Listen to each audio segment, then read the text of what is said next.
What's going on, everybody, and welcome back to another video on the channel. And in today's video, I'm going to be going over my Week 8 NFL Power Rankings. So if you guys are new to the channel or this Power Ranking series, be sure to like and subscribe, as it does help out a lot. And yeah, let's just jump right into this. So, coming in at number 10, and I know this has been a surprise for all of us, is the Cincinnati Bengals.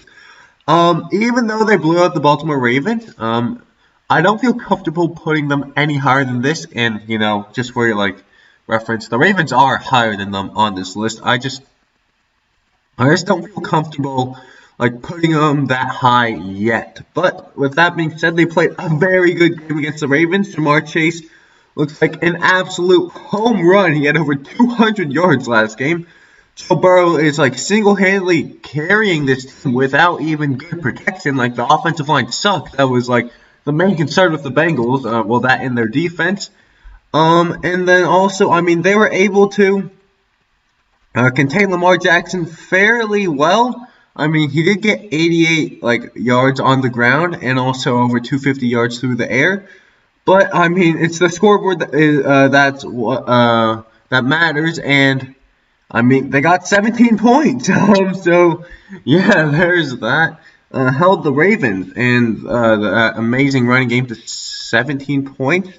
And also, the Ravens had a very bad day running the ball. Devontae Freeman, 3.5 yards per carry. Tyson Williams, 5 yards per carry, which is good, but he only had 2 carries. And Le'Veon Bell, 5 for 5 with 1 yard per carry. Yeah, that's not too good.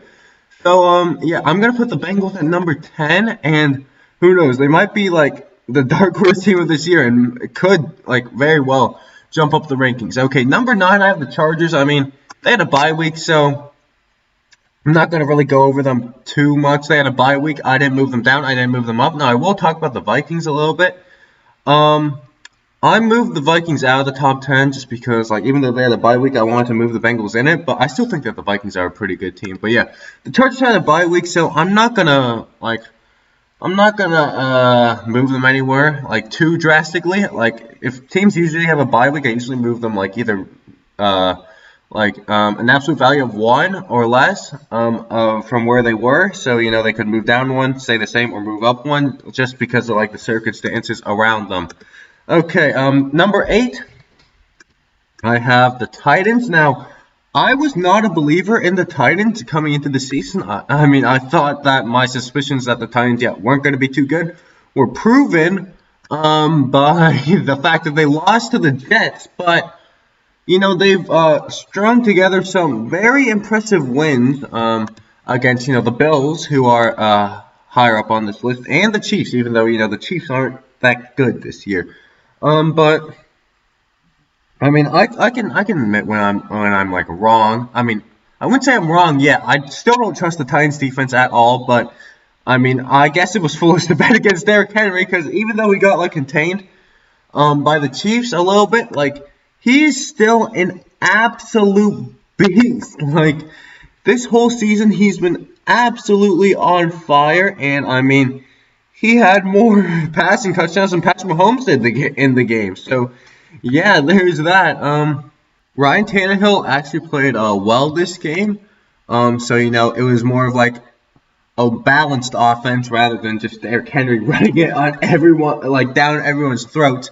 It was more of a balanced attack, which I think is actually going to be better long term, because, he can't keep this pace up forever, right? He's got to get some rest at some point. But yeah, Derrick Henry is an absolute beast, and yeah, he's pretty much why I have the Titans at number 8.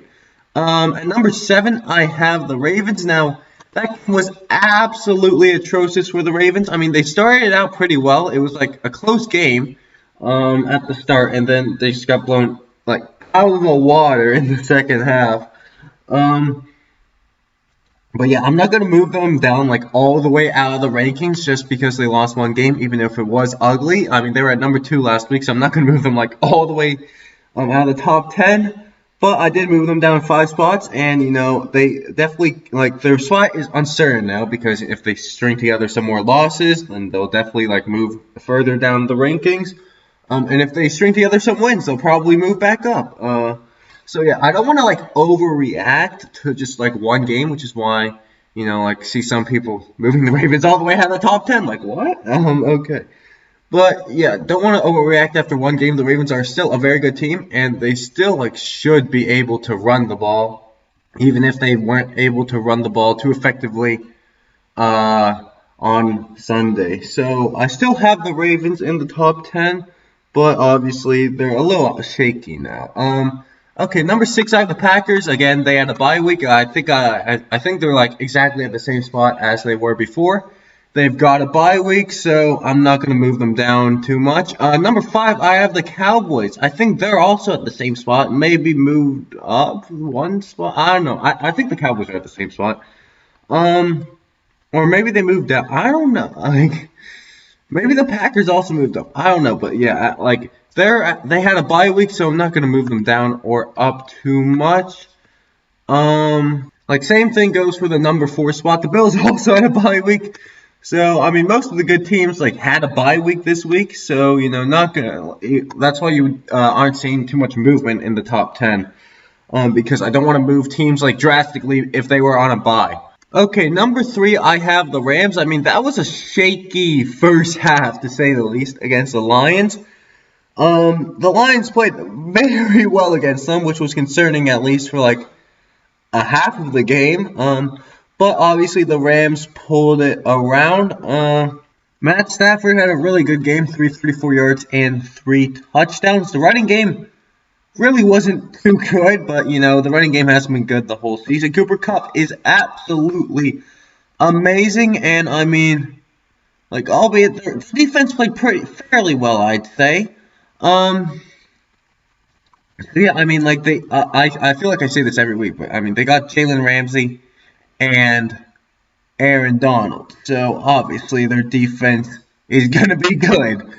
But yeah, I mean if this offense, like Matthew Stafford is playing at a very elite level right now. So I mean if this offense continues to just like chug along and be hot, then they will be absolutely fine. And they're at number 3. Number 2, I have the Buccaneers after that absolute standout win against the Chicago Bears. Now, Mike Evans might have separated himself as, you know, the best wide receiver on this team. You know, they've got 3 really good ones. I mean, Chris Godwin also played well, but Mike Evans had 3 touchdowns. Like, hello? I mean, the running game also has been very good. Tom Brady played really well, 4 touchdowns. Chris Godwin also had over 100 yards. The main problem with this team, though, or the main concern that we had was the secondary, but I mean, they got 3 picks against Justin Fields. Though I mean, you know, most of that was also the pass rush too. You know, the pass rush definitely helped, but I mean, if the pass rush can complement the secondary and not let the opposing quarterback have a lot of time to throw, then the secondary will actually be fine. But yeah, I mean, I'm gonna have the Tampa Bay Buccaneers at number 2. That was a standout win against the Bears where they absolutely blew them out of the water. Now, at number 1, obviously you know who I have. It's the Arizona Cardinals. I mean, I guess that was kind of scary for a quarter. But I mean, Kyler Murray 261 yards, 3 touchdowns, so he did have a pick. Chase Edmonds 5.4 yards per carry, James Conner 6.4 yards per carry. So the running game is absolutely amazing, and Kyler Murray didn't even run it too well this game. And then the receivers are just the receiving core that the whole offense that they have is just absolutely clicking with Kyler Murray at the helm. They have a good complement of running backs with Chase Edmonds and James Conner, and some very good weapons, obviously highlighted by DeAndre Hopkins. Now, their pass rush is also very, very good. I mean, Marcus Golden got 2 sacks, and he's not even the one that we're talking about. It's all J.J. Watt and Chandler Jones, but no, Marcus Golden got 2 sacks as well.